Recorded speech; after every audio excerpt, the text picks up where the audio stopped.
Ini ya menurut saya sih untuk sebuah handphone flagship itu bisa dipakai sampai 5 tahun lah harusnya. Lebih dari cukup. Ya, liburan long weekend Isra Mi'raj sama Imlek kemarin membuat saya dapat kesimpulan bahwa Vivo X100 ini lebih dari cukup. Kenapa begitu? Yuk langsung aja kita bahas.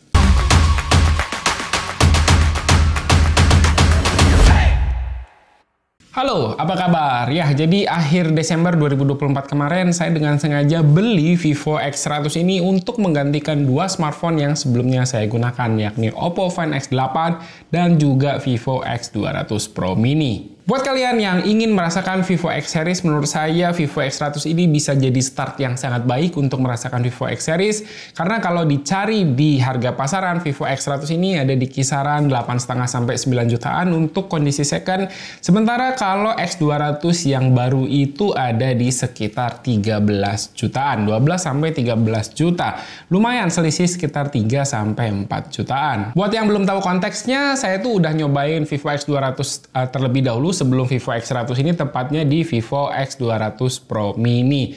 Nah, liburan long weekend kemarin itu akhirnya saya punya banyak waktu untuk explore lebih lanjut dengan Vivo X100 ini, dan akhirnya saya bisa menyimpulkan bahwa Vivo X100 ini udah lebih dari cukup. Jadi saya udah punya perbandingan dengan Vivo X200 Pro Mini yang belum lama ini juga udah saya gunakan. Lebih dari cukup apa aja sih? Ya, pertama secara performa tentu Vivo X100 ini udah lebih dari cukup. Chipsetnya ini kenceng, Dimensity 9300. Untuk dipakai harian, ini nggak ada kendala sama sekali. Ini buat dipakai multitasking, buka tutup aplikasi, ngebut. Render video cepet, nggak mudah panas juga. Paling anget-anget doang. Dipakai buat take video order lama-lama juga anget doang. Intinya buat saya sih yang nggak main game pakai HP dengan chipset yang antutuhnya aja 2 juta, ini tuh udah lebih dari cukup. Terus untuk performa kamera juga lebih dari cukup. Malah ini bisa dibilang sangat memuaskan. Karena sebelumnya saya udah pakai X200 series, tepatnya X200 Pro Mini, saya ngerasa performa kamera antara Vivo X100 dengan Vivo X200 Pro Mini itu tuh nggak terlalu berbeda signifikan lah. Paling berasa kalau zoomnya yang udah jauh-jauh banget di atas 10x. Saya ngerasa processing di X200 series itu lebih oke. Jadi bisa ngasilin gambar yang lebih tajam. Tapi untuk case ini emang jarang saya gunakan. Selebihnya performa kamera Vivo X100 ini sangat memuaskan. Tanpa perlu saya jelaskan ya, kalian bisa lihat dari tadi hasil jepretannya, mau foto lensa wide, ultra wide, telefoto, bagus semua. Mau foto siang, bagus. Mau foto malam, bagus. Mau pakai mode auto, mode portrait, mode street fotografi, bagus. Untuk video juga mau dipakai ngerekam video siang, malam, resolusi 4K 1080 itu semuanya bagus. Bahkan kalian bisa lihat ini adalah beberapa konten saya yang udah full menggunakan Vivo X100 ini sebagai alat perekamnya. Dengan Vivo X100 ini bikin saya tuh malas untuk menggunakan kamera mirrorless lagi.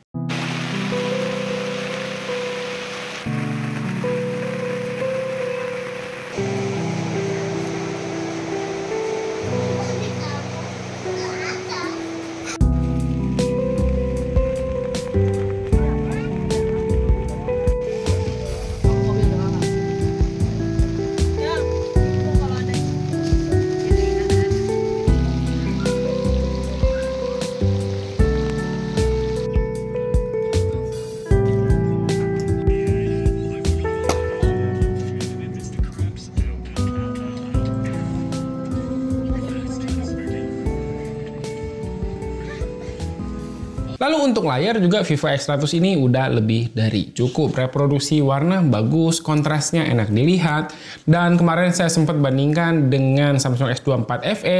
Baru kali ini ketika saya ada perbandingan dua smartphone yang salah satunya adalah Samsung, saya tuh lebih suka layar si Vivo, bukan Samsung. Karena umumnya saya tuh lebih suka reproduksi warna layarnya Samsung. Terus dia udah LTPO pula, ini jelas akan sulit ya ditemui di smartphone lain di kisaran 8,5 sampai 9 juta.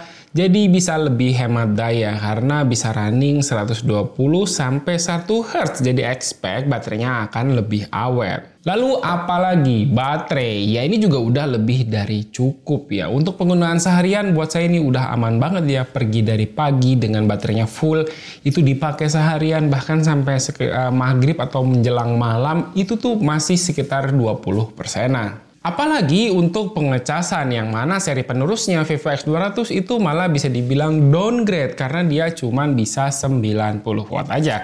Si Vivo X100 ini malah bisa 120 watt, kenceng banget. Jadi untuk ngecas ketika dia habis hanya butuh waktu sekitar 29 menit aja buat ngisi penuh HP-nya. Ini tuh bener lebih dari cukup. Terus secara fitur mungkin ya inilah yang nggak bisa dibilang lebih dari cukup. Ini sebatas cukup aja lah. Ya setidaknya fitur-fitur basic yang saya butuhkan udah ada ya di Vivo X100 ini. Contohnya kayak Gemini ini penting ya. Terus NFC, IP rating walaupun nggak dipakai renang, at least pas hujan-hujanan kemarin camping aman. Speaker udah stereo walau kualitas audionya B aja. Terus juga ada beberapa fitur AI basic lainnya yang cukup sering saya pakai. Kayak AI Repair, AI Erase, dan Live Transcribe. Kalau dibandingkan dengan AI di Oppo, apalagi Samsung, mungkin ini lebih sedikit ya. Jadi bisa dibilang ini cukup aja. Dan terakhir soal user interface, yang mana Vantage OS ini menurut saya ini tuh masih kurang wah lah, masih kurang oke lah experience-nya jika dibandingkan dengan Origin OS, yakni OS bawaan Vivo di Cina sana yang menurut saya itu oke banget, enak banget dipakainya. Masih kurang seamless juga jika dibandingkan Color OS-nya Oppo, apalagi jika dibandingkan One UI-nya Samsung. Fitur keamanan yang biasa saya temukan di One UI, di sini saya ngerasa hilang. Kayak Secure Folder, itu sering kepake banget buat saya. Terus semacam fitur kita tuh nggak bisa matiin data internet pas HP-nya dikunci. Di Vivo ini nggak ada, jadi cukup rawan kalau HP-nya hilang. Sebenarnya untuk yang satu ini tuh bisa diakalin dengan cara kita setting di lock screen, itu matikan control centernya di menu lock screen. Cuman ya jadinya semuanya hilang ya, bukan sekedar untuk mematikan datanya aja. Untuk control centernya di lock screen ya jadi hilang sama sekali. Jadi kita kehilangan fungsi lainnya untuk mendapatkan satu fitur keamanan yang saya inginkan ini. Terus untuk bicara update OS, ini harus saya acungkan jempol dulu ya buat Vivo, mantap ya. Karena Vivo sekarang tuh cepet banget ya, gercep banget untuk update OS-nya. Ini bahkan bisa sebulan sekali, atau bahkan pernah sebulan 2 kali ketika ada bugs yang mungkin bisa mengganggu user experience. Cuman kalau soal panjang-panjangan, update dari Vivo X100 untuk sebuah handphone flagship yang dapat cuma 3 tahun doang, ini rasanya kurang. Ini ya menurut saya sih untuk sebuah handphone flagship itu bisa dipakai sampai 5 tahun lah harusnya. Tapi ya hal ini tuh mungkin bagi sebagian orang bisa jadi kekurangan, tapi bagi sebagian lainnya tuh enggak. Bagi yang orang berpikir adalah ini kekurangan, mungkin dia ingin pakai smartphone dalam jangka waktu yang lama dan masih bisa menikmati fitur-fitur terbarunya. Tapi juga bisa disebut enggak kekurangan karena umur 3 tahun biasanya di beberapa orang itu udah mengganti ke smartphone yang versi terbaru. Jadi ya ini menurut saya sih bisa disebut kekurangan atau enggak, tapi buat saya pribadi update OS yang 3 tahun ini adalah sebuah kekurangan. Jadi kesimpulannya buat saya Vivo X100 ini udah lebih dari cukup. Lebih dari cukup ketika kalian adalah emang udah user Vivo X100 dan menurut saya nggak perlu upgrade ke Vivo X200 series.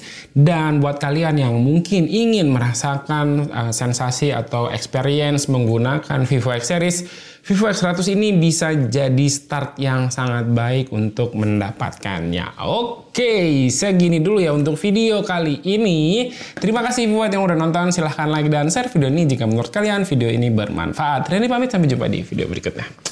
Bye-bye.